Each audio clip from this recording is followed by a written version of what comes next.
Shalom, shalom, shalom. First, I want to give all praises and glory to Yahweh, Bahashim, Yahweh Shai, Bahashim, Rakah Kodash. Double honors to the apostles of Great Millstone who are leading this word in truth and spirit and sincerity. And salutations to all the righteous Hebrew Israelite brothers that are bringing out this word in the name of Yahweh, Bahashim, Yahweh Shai, in truth and in spirit and sincerity. Shalom to the Akiyams and to the Akwas out there.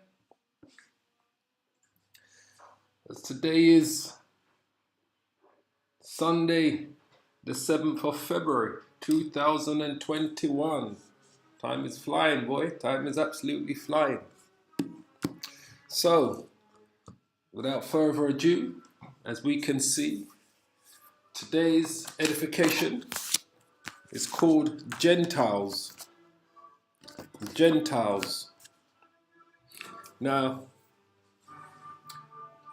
I've always said, and we've always known, for those of you that are in the truth, for those of you that have been edified by the Hebrew Israelite brothers, by the true Hebrew Israelite brothers that teach the word in the name of Yahweh Bashim Yahweh Shai,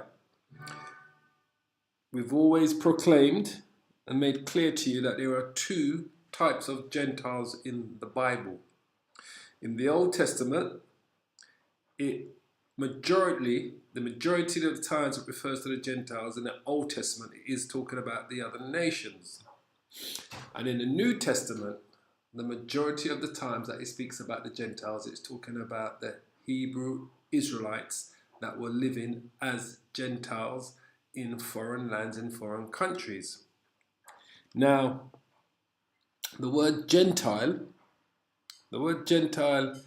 in the New Testament means Helen.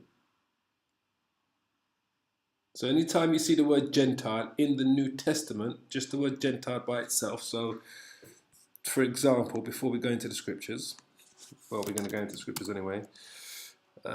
Romans 2 and 9, I believe.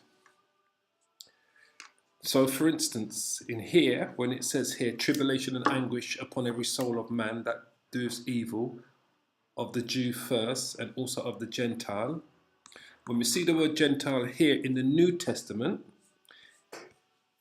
it is the word Helen. It should have been the word Helen in the Greek. Where is it? Going to the Jew first, also to the Gentile. Here, Helen. All right. So that's what the word means. All right. That's what the word should actually have said there, Helen, and that's what it is in the Greek. Strong's G 1672, Helene. Helene. It's like the word Greek. You'll see the word Greek in the New Testament, and in the majority of the time you see the word Greek, it should have said the word, it means the word Helen. That's the word that should be there, Helen. Because Greek is either by nationality, all right? Whether a native of the mainland or of the Greek islands or colonies, all right? So the Israelites were not Greeks by nationalities. The Israelites that were living in Greek territories, Greek lands, were Israelites that were Hellenized, which Hellenization first began under Antiochus, right? After Alexander the Great died, right? Antiochus the Great, which is the Seleucid. It began under the Seleucid Empire, all right, which is one of Alexander the Great's generals, all right.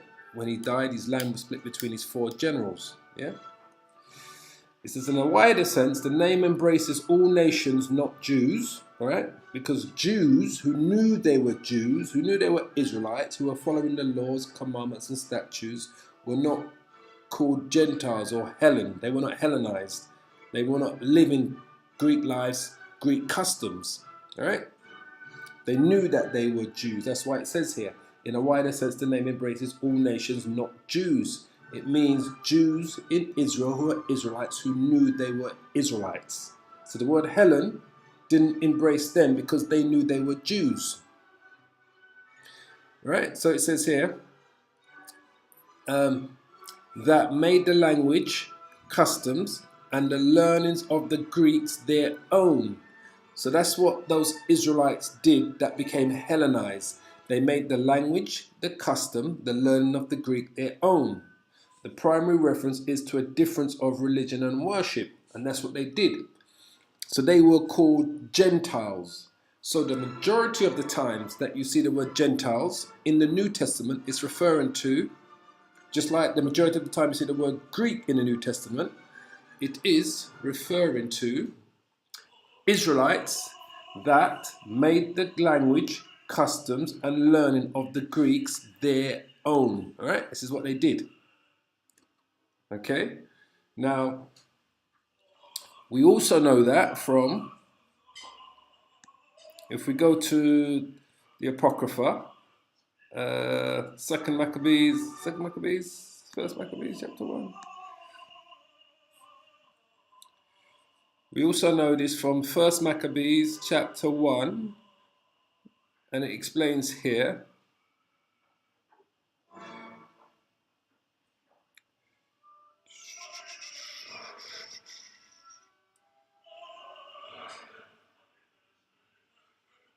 Where is it?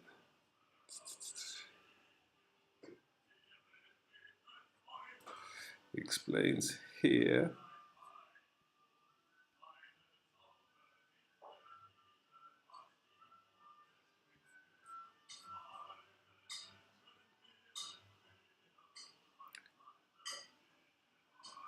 Verse 41. It says, moreover, King Antiochus wrote to his whole kingdom, and Israel, Jerusalem, was part of his kingdom, right? That they had conquered and colonized, right? The Antiochus under the Seleucid Empire. He says, moreover, King Antiochus wrote to his whole kingdom that all should be one people, and everyone should leave his laws. So all the heathen agreed according to the commandment of the king. Yea, many also of the Israelites consented to his religion and sacrificed unto idols and profaned the Sabbath. Right?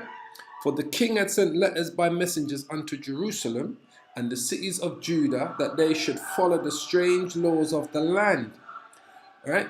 And forbid burnt offerings and sacrifices and drink offerings in the temple, and that they should profane the Sabbaths and the festival days and pollute the sanctuary and holy people.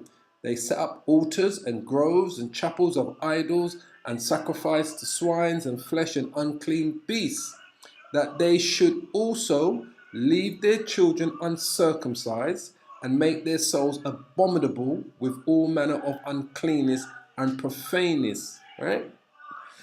To the end that they might forget the law, which is the laws, commandments, and statutes, which is their heritage, and change all their ordinances, all right? So this is what they did.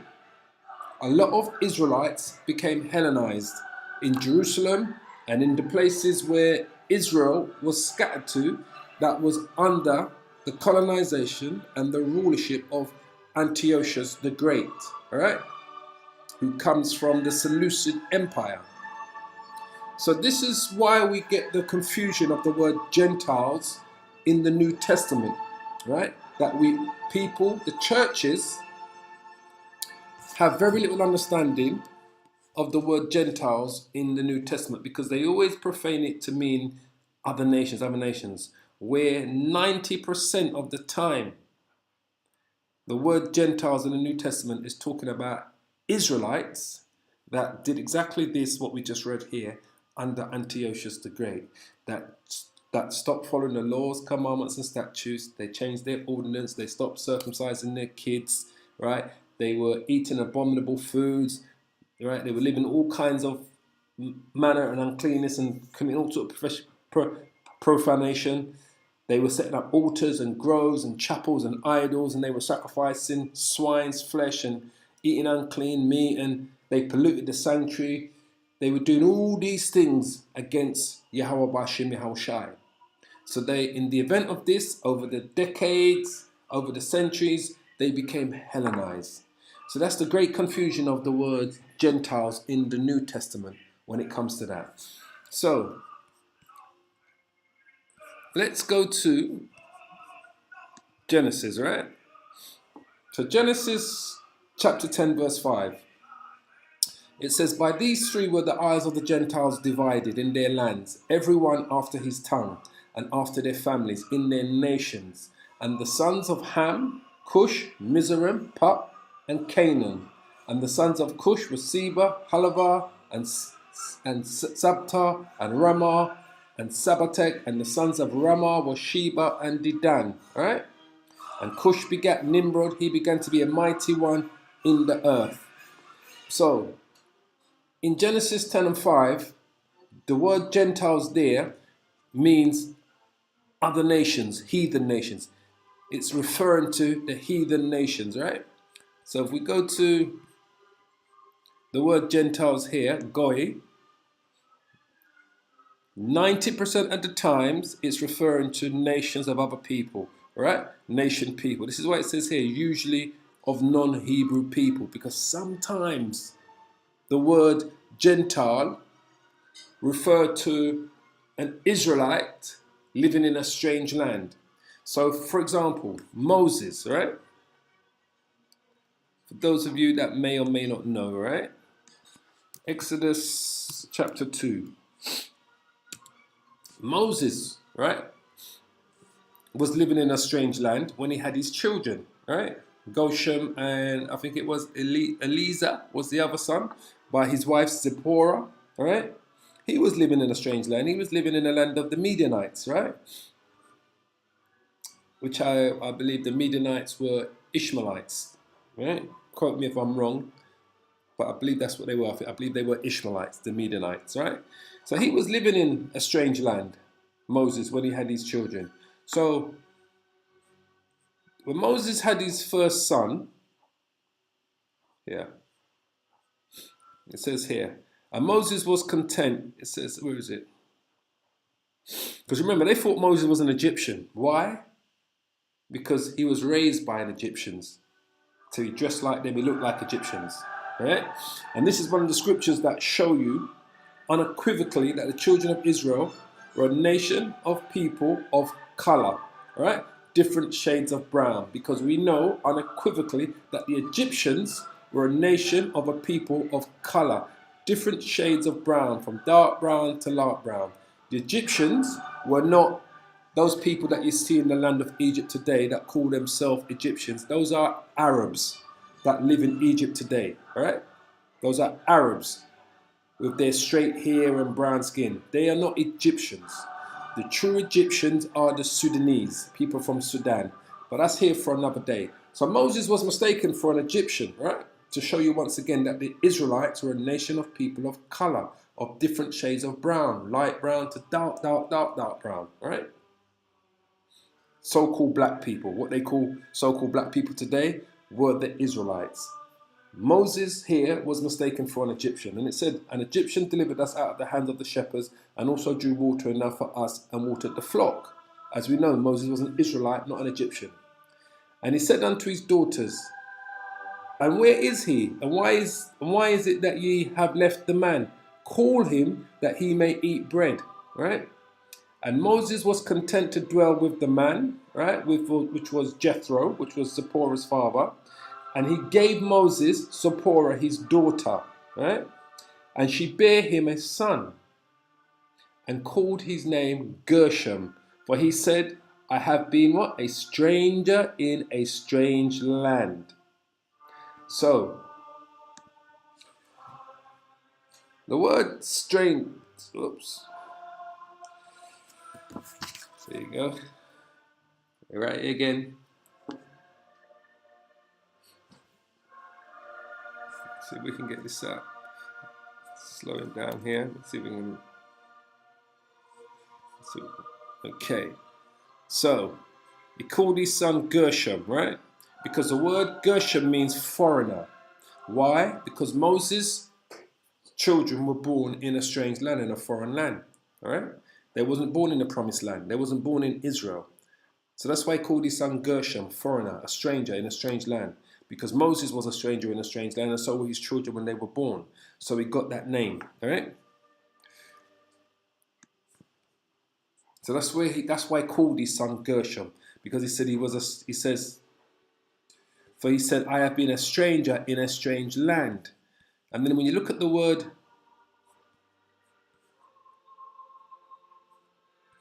stranger, it's gar, which means a sojourner, a temporary inhabitant, a newcomer, lacking inherited rights, right? Of foreigners in Israel, because the Israelites called people that lived. So, for instance, all those people that fled Egypt with the Israelites, because you had some people from other nations that joined the Israelites when they fled under the persecution of the Egyptians and travelled with them, right? They were considered foreigners amongst the Israelites, strangers. So they had no rights, but they would have had to have followed any laws, commandments, and statutes while they were living amongst the Israelites. Right? But they had no rights over the lands that they lived on, right? Because they were not Israelites. For you to own part of the lands that from the 12 tribes that was divided amongst the 12 tribes, you had to have been a descendant of the tribes of Israel. Right? Strangers could not own the land because they were considered foreigners. All right? So you get that word, this word here, gai, which means that.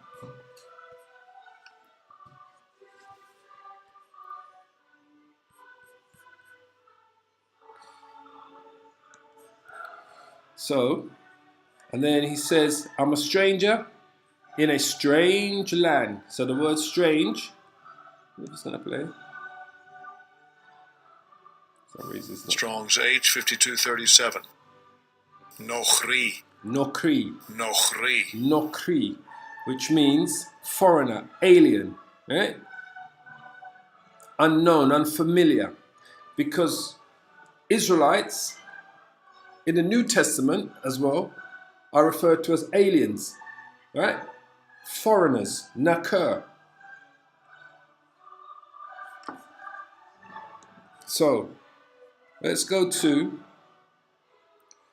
Genesis chapter 15, verse 3. 301? Genesis chapter 15, verse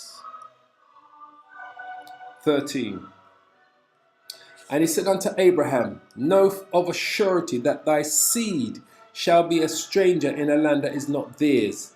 That was in Egypt. They was in ancient Egypt, a land that was not theirs. They're going to be a stranger. So here, the Israelites are referred to as strangers because they were in a land that was not theirs, which was Egypt, and shall serve them, and they shall afflict them 400 years. So if we look at the word stranger here, so Israelites are referred to as strangers as well. All right, they're going to become, that should be Nakari, shall be a stranger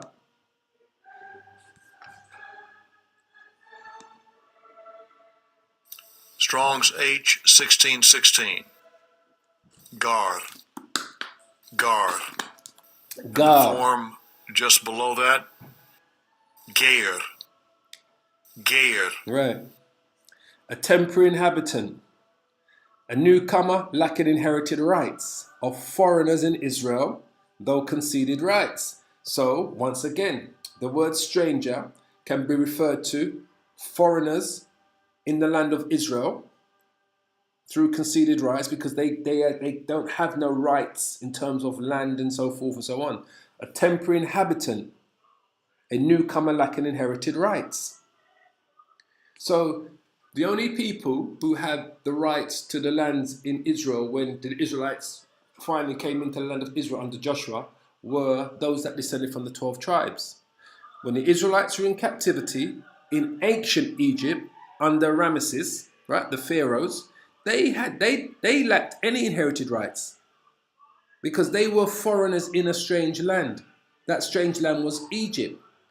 So the word stranger in the Old Testament sometimes is referred to the Israelites who were strangers in a foreign land, which was Egypt, and sometimes, or the majority of the times, refer to the other nations who are considered strangers. All right?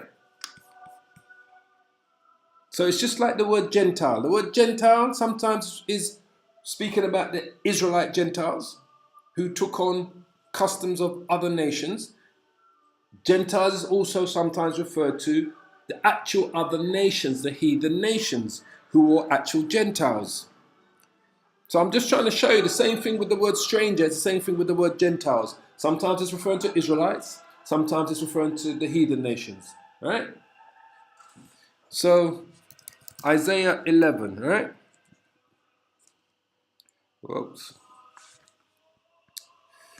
Isaiah 11. So here, Isaiah 11, verse, we'll go straight to the point. Here. The word Gentiles here is referring to Israelites. And in that day there shall be a root of Jesse, all right, which are the descendants of Jesse, which shall stand for an ensign of the people, all right? That root of Jesse is Yahushai, all right? To it shall the Gentiles seek. What Gentiles are those? Those are Israelites that were living as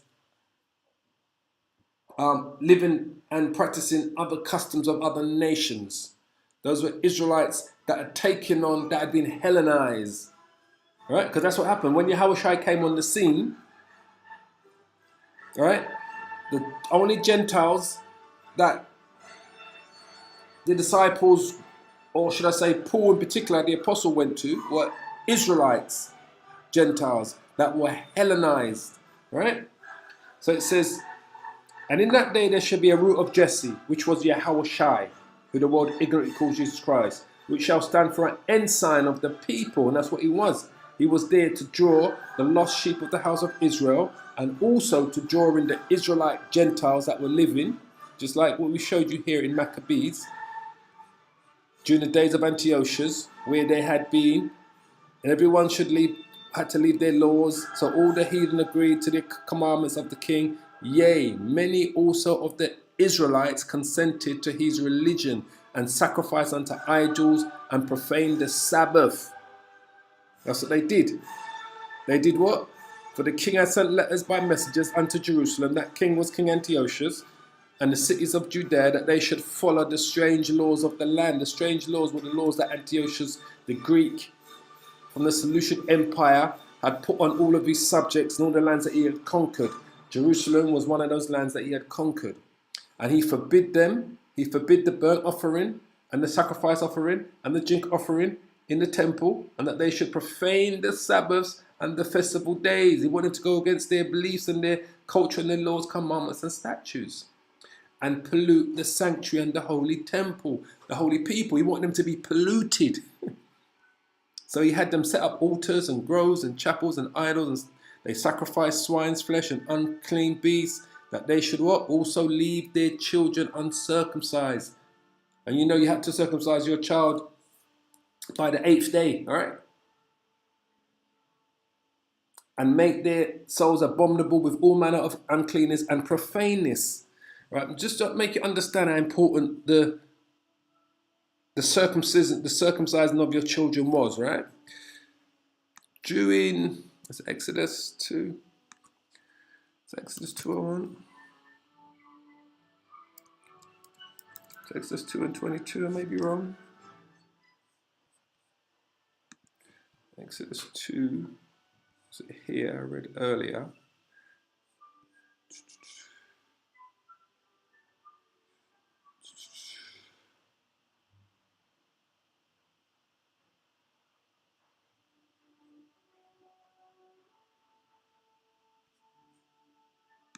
Hold on. Just couldn't find it. 4. Exodus 4. Just to make you understand how important the circumcision was, right?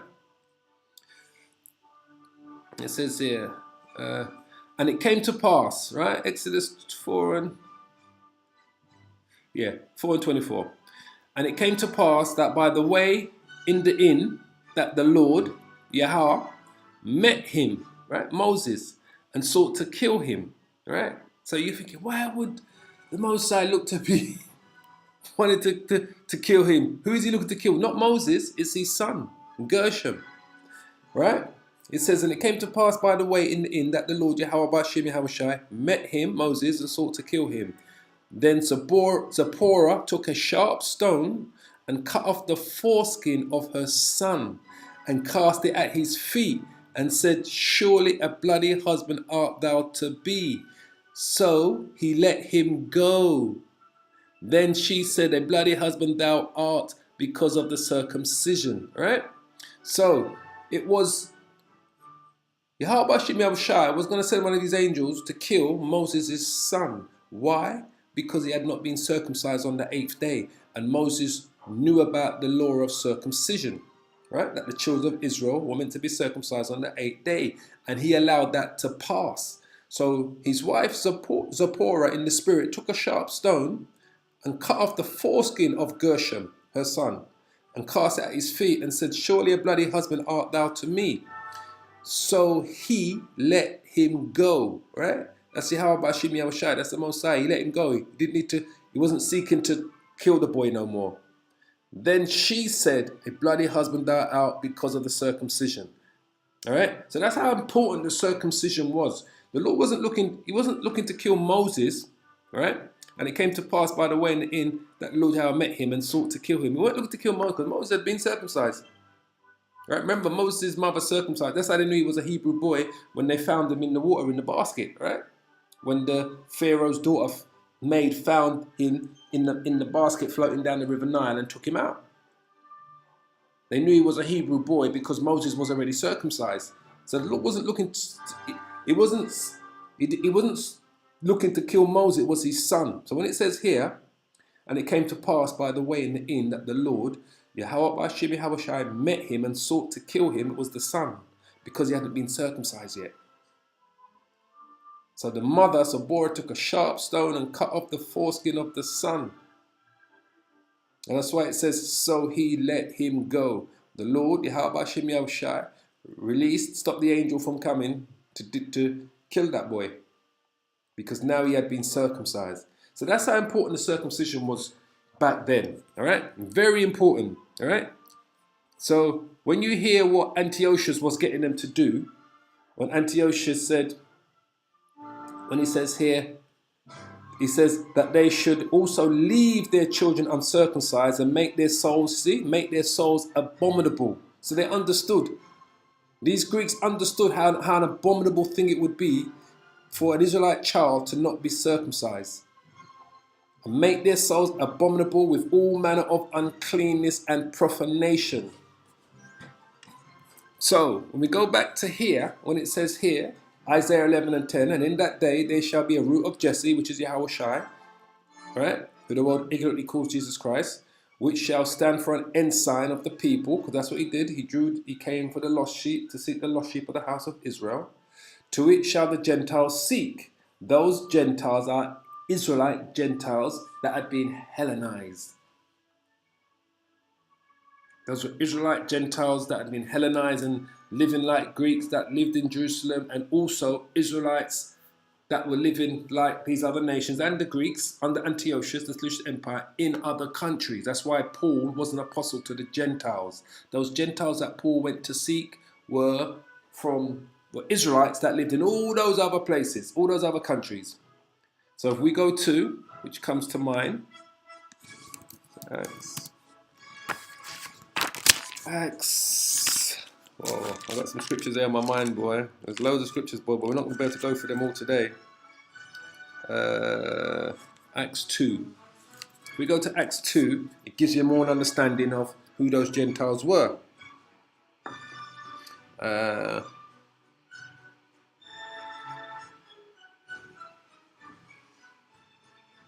Start with 4. Start with verse 5. It says, and there were dwelling at Jerusalem Jews, devout men, out of every nation under heaven. Now when this was noised abroad, the multitude came together and were confounded, because that every man heard them speak in his own language. And they were all amazed and marveled, saying one to another, behold, are not all these which speak Galileans?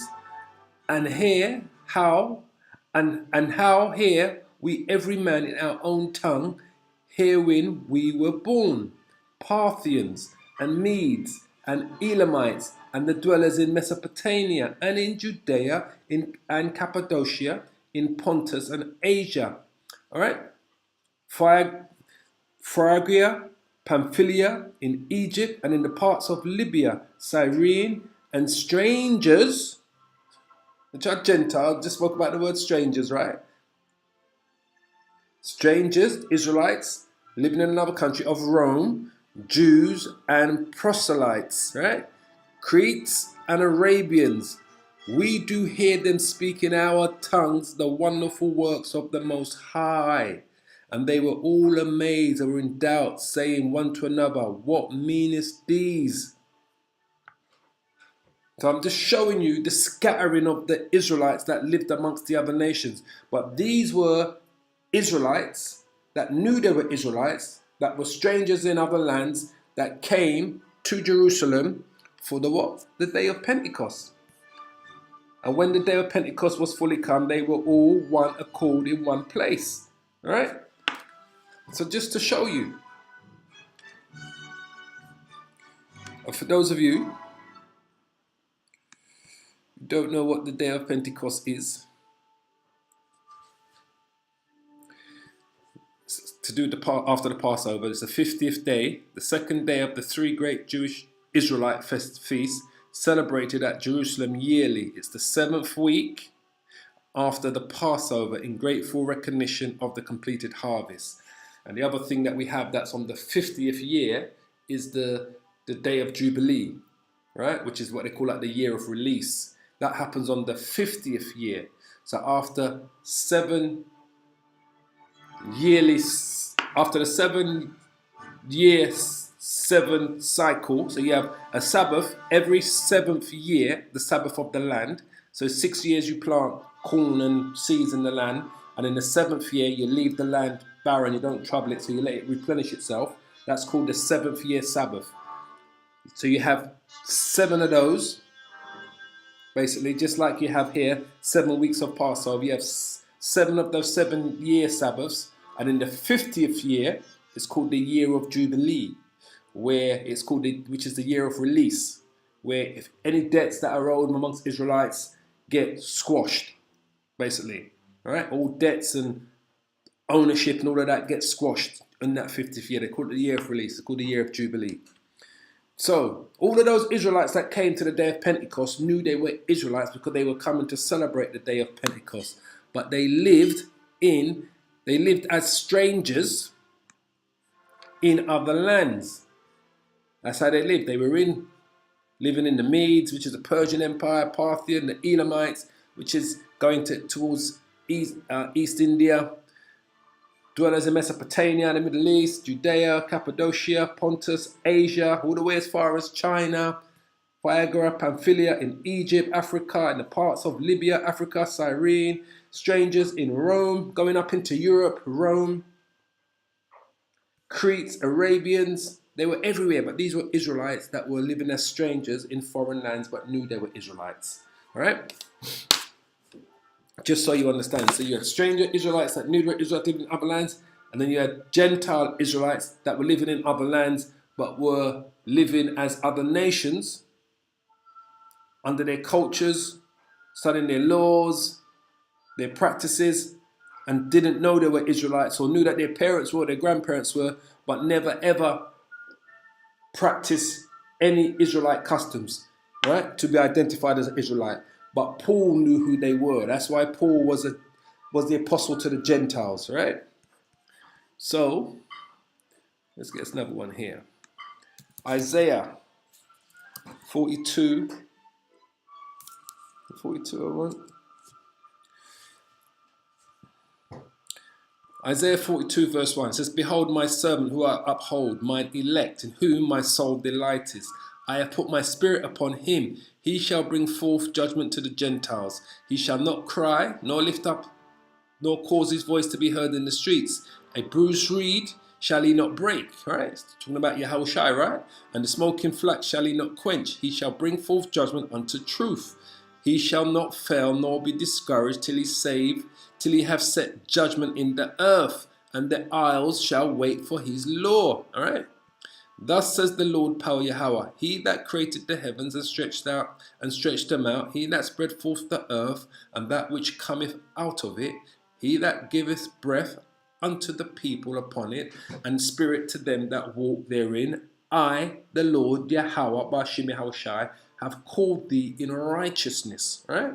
And will hold thine hand, and will keep thee, and give thee for a covenant of the people, for a light to the Gentiles. Those are the Israelite Gentiles. Yahushai was a light to the Israelite Gentiles. That's why he was a light to Paul, right?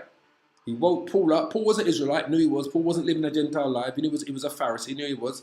But he used Paul as that light to the Gentiles, because Paul was the apostles to the Gentiles.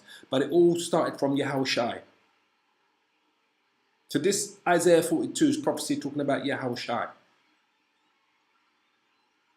So the Lord raised him up. Remember, he raised him up to be a savior and to give repentance to who? Remember what Paul said, right? The Lord was raised up to, where was that? Is it Acts 5 and 29? It's Acts 2 and 29, hold on. Paul says this, I keep saying Paul. Then Peter and the other apostles answered and said, we ought to obey the Most High rather than men. The Most High of our fathers raised up Yahushai, who we just read about in Isaiah 42, whom you slew and hanged on a tree. Him has the Most High exalted with his right hand to be a prince and a savior, for to give repentance to Israel and forgiveness of sins, not to any other nation. So the Gentiles here, when it says, I, the Lord Yahweh, Bashim Yahushai, have called thee in righteousness, and will hold thine hand, and will keep thee, all right? And give thee for a covenant of the people, for a light to the Gentiles. He raised up his son to be a light to the Gentiles. And through his son, he gathered who? The disciples. Not just the 12, the 70 as well. Through his son, he woke up Paul, he gathered Paul and sent Paul to be a light to the Gentiles. Why did he pick Paul? Because what makes sense to me, every time I read the scriptures, that Paul was the most fervent apostle that was against Yahushua when he first came. Paul was hunting anyone that believed that Yahushua was the Son of Man. But Paul was doing it in righteousness because he truly didn't believe that Yahushua. He wasn't doing it out of any jealousy or hate or self-righteousness. Paul was doing it out of him being a Pharisee, and he just couldn't see it because he wasn't yet. The Lord did not put the Spirit on him yet to see it until he was gone on the road to Damascus. And then the Lord shined his light on him, spoke to him from the heavens, and put the Spirit on Paul. So Paul was the best advocate to reach out to those people, those Israelites that were living Gentile lives. Because Paul was the one that was fighting the most against Yahushua's teachers and his beliefs. Right? That he was sent by his father to gather the lost sheep of the house of Israel. He didn't believe that he was the Messiah. So he, in a sense, was the best vehicle that the Lord used to reach out to the Gentiles, because those Gentiles were living as heathens. They were Israelites. Paul never ever went to other nations, just so you understand. So let's go to Luke. We're going to go back and forth here to Luke 21. To Luke 21. Where do I want to go to? Luke 21. Jump down here.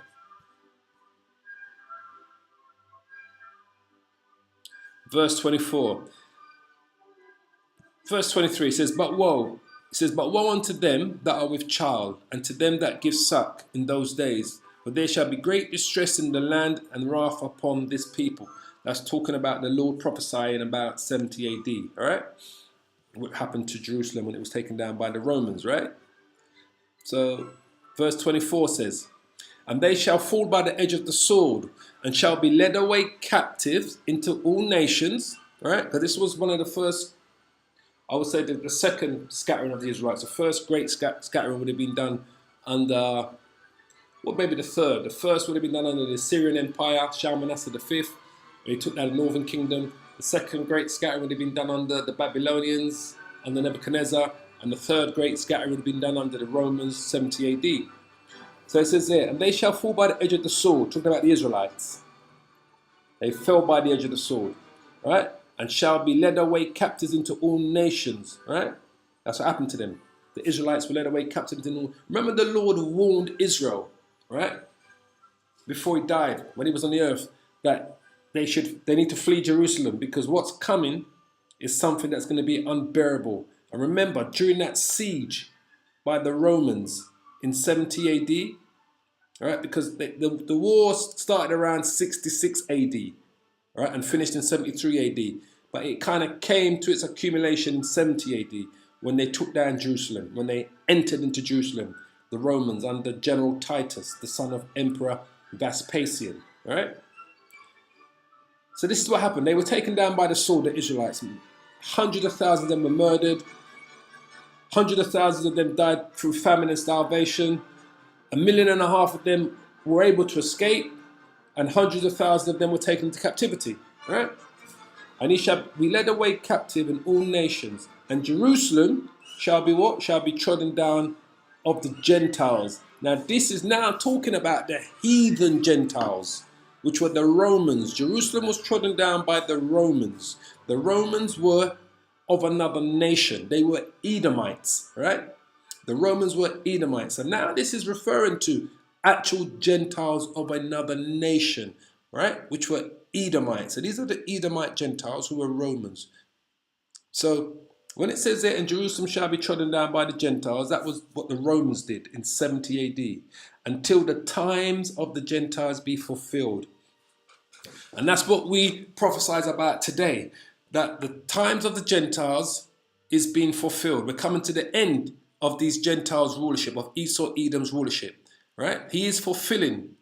He's coming to the end of the fulfillment of the prophecy of what Esau needs to do before the great and terrible day of the Lord, the war of Armageddon. We speak about this all the time. What does Esau need to do? What do these heathen Gentiles need to do to fulfill the prophecies? For that to be fulfilled? To implement the microchip, which is the mark of the beast on a global scale, and to ignite and engage and usher in World War III, which is the war of Armageddon. So once those two last major prophecies are implemented by Esau, until the time of the Gentiles be fulfilled, we're in that time. We are living in the time of the fulfillment of the prophecies of the Gentiles, which are of the other nations. So now this is talking about the Gentiles of the other nations, all right, in here. If we go to John 7,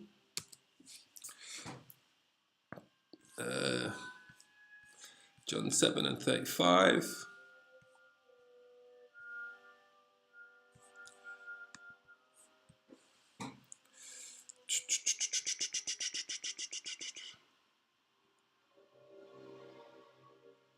John 7 and 35.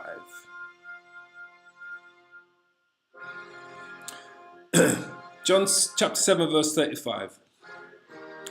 Then said the Jews, the Israelites that knew they were Israelites in Jerusalem, in Israel, then said the Jews amongst themselves, whither will he go? Talking about Yahushai. Where is he going to go now? That we shall not find him. Because he left a parable to them, right? Yahushai says, then said Yahushai unto them, yet a little while I am with you, and then I go unto him that sent me. So Yahushai is referring to his death, his crucifixion, right? Ye shall seek me and shall not find me, and where I am thither ye cannot come. All right, that's what he's referring to. His death, when he goes, after he's died, he comes back through the reincarnation, he rises from the grave, basically, after the 3 days, right? He spends the 40 days with the disciples, right, and the apostles before the angels come and gather him. Remember, the 2 angels come and gather him and bring him up into the chariot, which the word ignorantly calls UFOs, and that's when he goes to be with his Father. He says, ye shall seek me, shall not find me, and where I am thither ye cannot come. So when he says, yet a little while am I with you, and then I go unto him that sent me, all right? That happens in Acts 1, right? We'll just quickly show you that, right? Just for edification's sakes, right?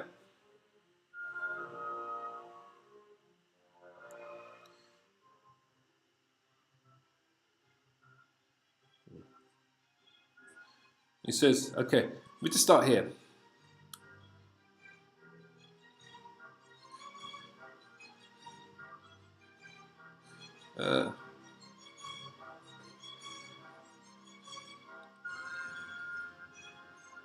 This is it. But they therefore will come together. They asked of him, saying, Lord, wilt thou at this time restore again the kingdom of Israel? Right? Because as you know, they thought that's when the kingdom was coming, when the Lord came the first time.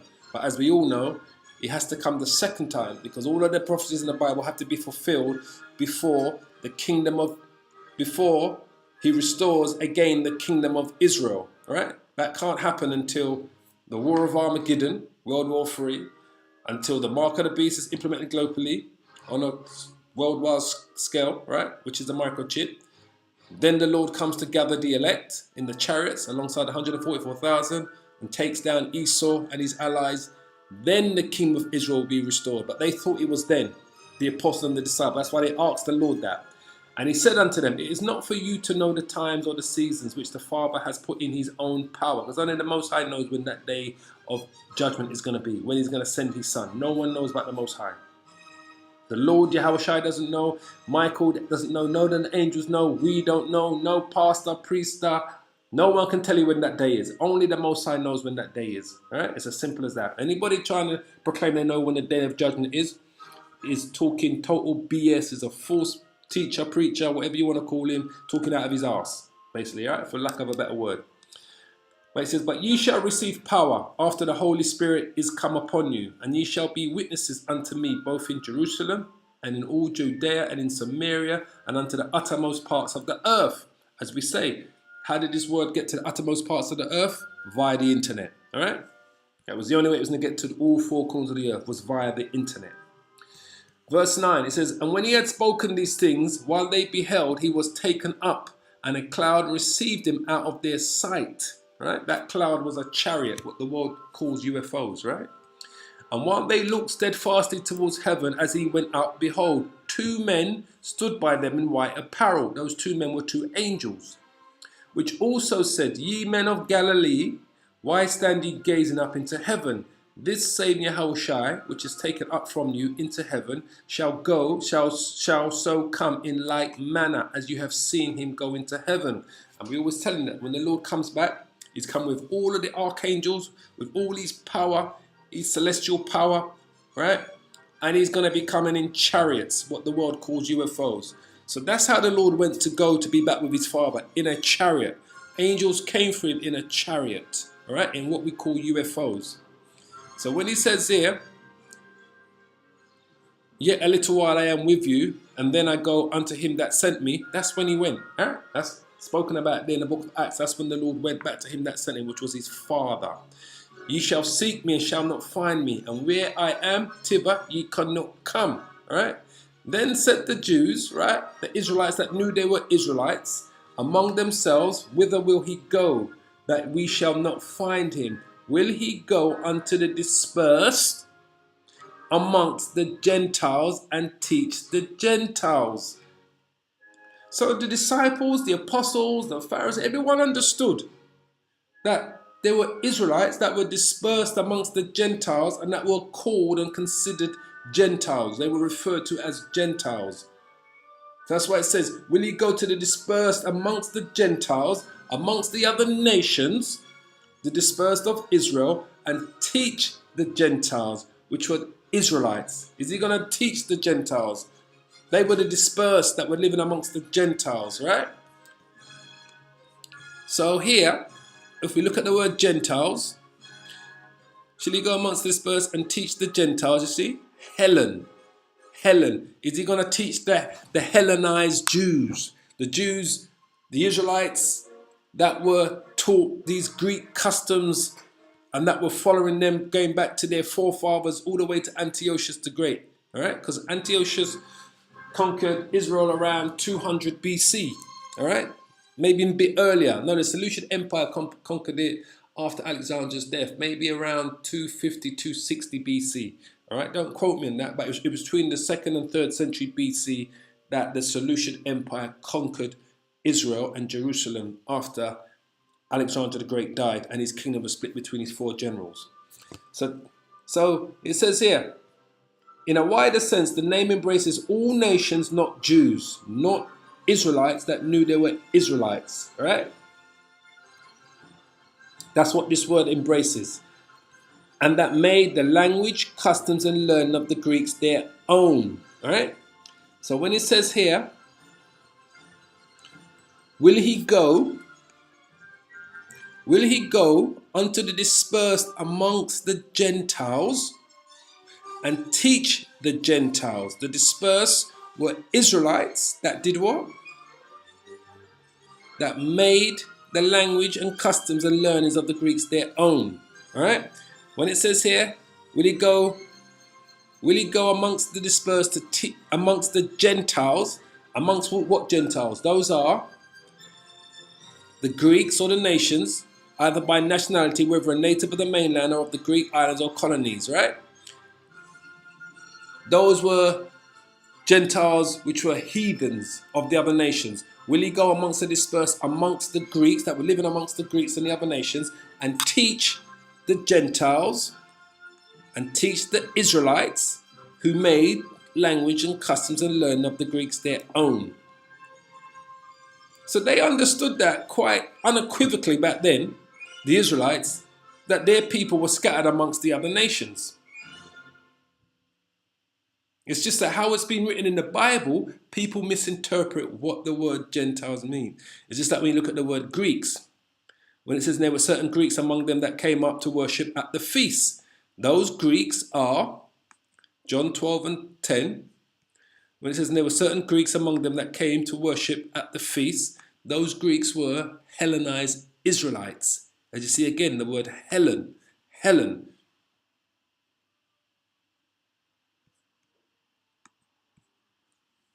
Same again. Strong's G 1672, Hellene. Same thing again. Those were Israelites that made the language, customs, and learning of the Greeks their own. That's who they were. It's a simple thing. So those are the 2 different types of Gentiles. Now if we go to, let's go to First Corinthians, I'm thinking, chapter 12. And it says here, now concerning spiritual gifts, brethren, I would not have you ignorant. Ye know that ye were, what? Gentiles, carried away unto these dumb idols, even as you were led. Right? So it says, you know that you were what? Gentiles. You were Gentiles. Ethnos, which is another word for Gentiles in the Bible, which means of a tribe, of a nation. You are of a particular nation. It says a tribe, a nation, a people, a group, right? So they were of a tribe of Israel. They were of a nation of people or group.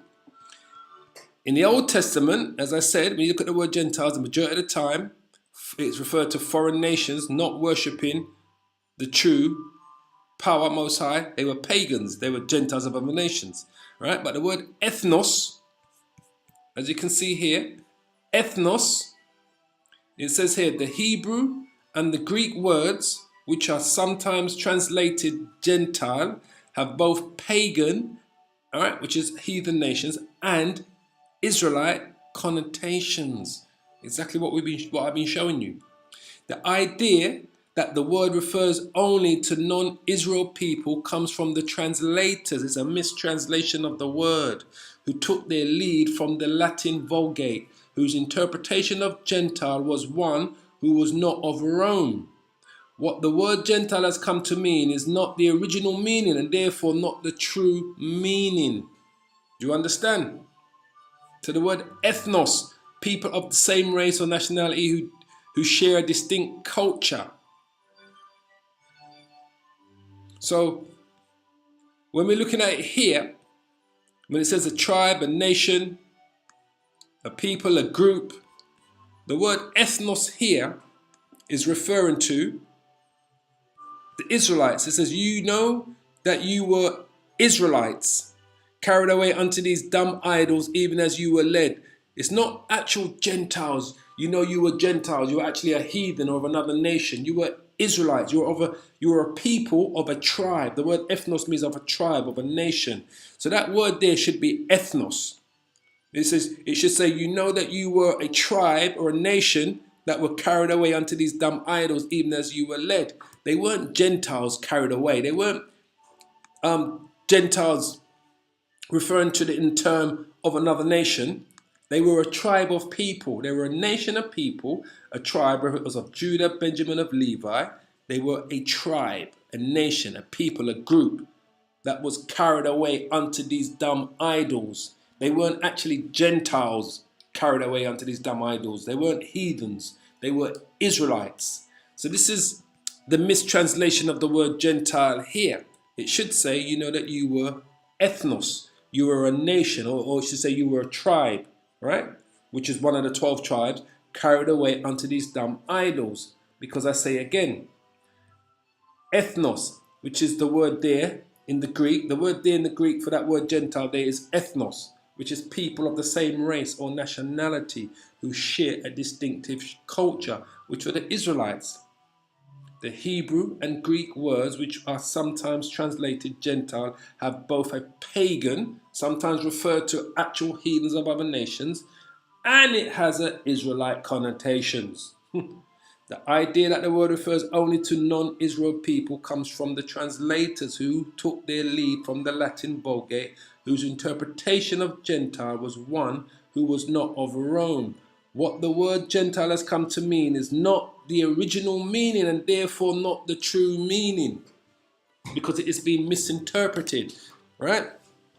That's why you have to go into the etymology, to the root meaning of what these words meant when they were written, right? In some places it was written as Helen. They were Hellenized. The word Gentile could mean Helen. In some places it meant the word ethnos, of a tribe, of a nation, all right? When you see the word Greek, it shouldn't be Greek, it should be Helen. They were Israelites that were Hellenized. And that's where all of the confusion comes. That's where we lose all of this. So let's just pull out a few more scriptures here. If we go to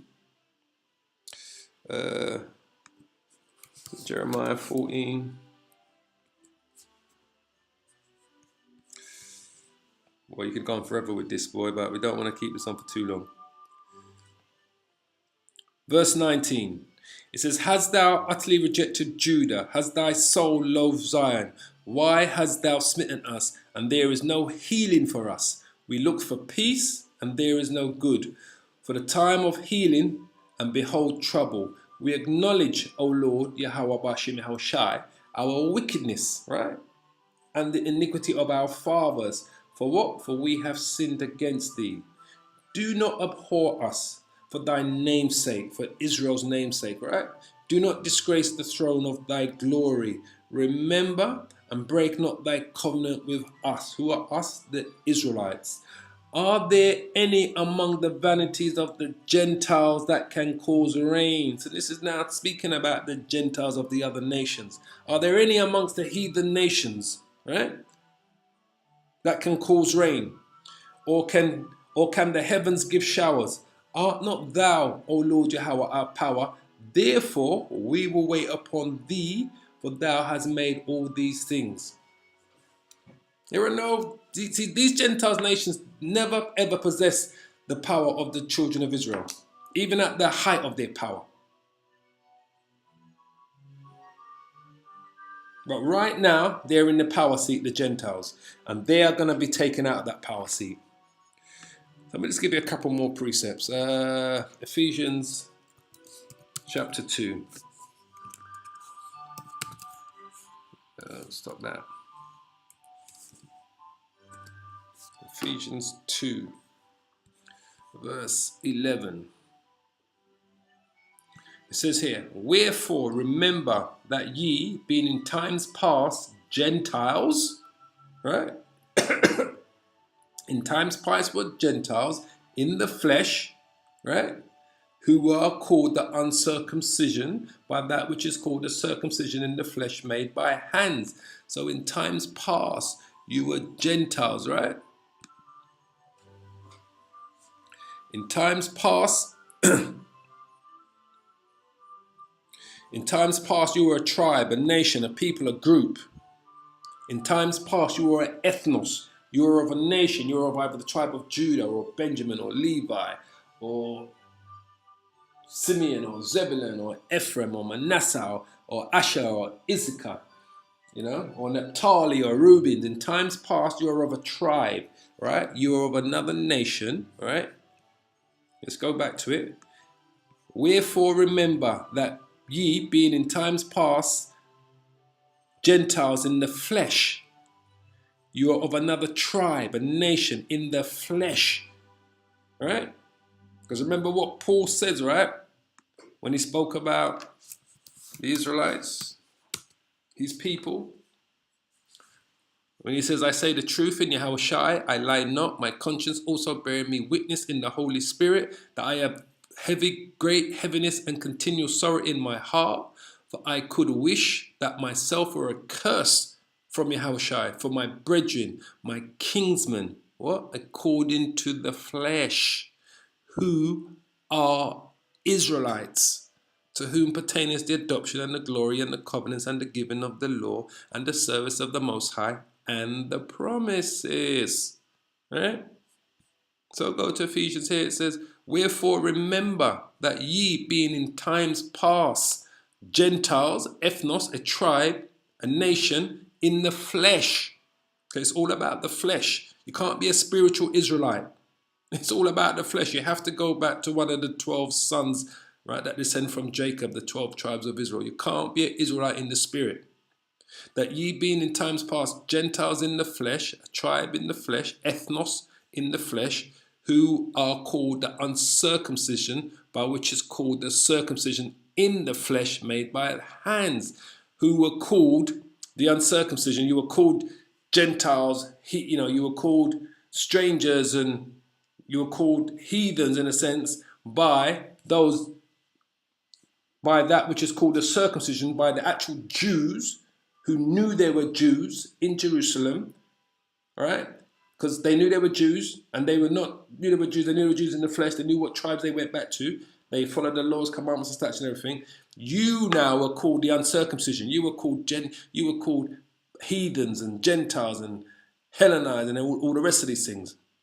All right? Because you were Israelites that were not following the laws, commandments, and statutes, and that were raised in other countries and other nations and living like these other nations, who are called the uncircumcision by that which is called the circumcision in the flesh, which made by hands. That's why it says there's no difference between a Jew. When it says there's no difference between a Jew and Greek,